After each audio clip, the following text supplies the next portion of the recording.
Madam, तुम्ही आता संपूर्ण आयोजनाबद्दल सांगितलं, पण आम्हाला तुमच्याकडनं जाणून घ्यायला आवडेल, की तुम्ही असे कुठले निकष तुमच्या मनात आहेत, की 2047चा जो एक समर्थ भारत घडवला जाणार आहे, घडणार आहे, याचं मूल्यमापन तुम्ही तुमच्या निकषांवरती कशा करणार आहात? असे 1-2 निकष आम्हाला त्यांच्याबद्दल त्याची माहिती आमच्यासोबत शेअर केली तर आम्हाला नक्की आवडेल. ओके, मग माझ्या मनातले 2 निकष मी सांगते. माझ्या दृष्टीने कुठलाही समाज हा 3-4 गोष्टींच्या आधारे पुढे जात असतो.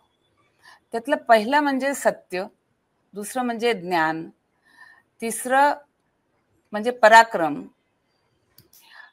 आणि महत्वाचं म्हणजे मेधाविता.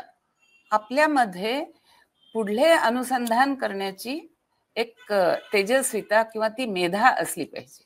तर ह्या 4 गुणांच्या आधारे, म्हणजे तसं अशा गुणांची आपण एक यादी करायला गेलो तर अजूनही त्याच्यामध्ये त्याग असेल, संतोष असेल, बंधुभाव असेल, असं बरंच येतील. पण हे 4 माझ्या दृष्टीने सगळ्यात महत्वाचे आहेत: सत्य, ज्ञान, मेधा आणि पराक्रम. आणि म्हणूनच आपली जी प्रार्थना आहे, असतो मा सद्गमय, तमसो मा ज्योतिर्गमय, मृत्योर्मा अमृतंगमय. तर ह्या 4 निकषांवर भारत कुठे आहे? कारण ही मूल्य ज्या समाजात असतील तोच समाज टिकून राहू शकतो.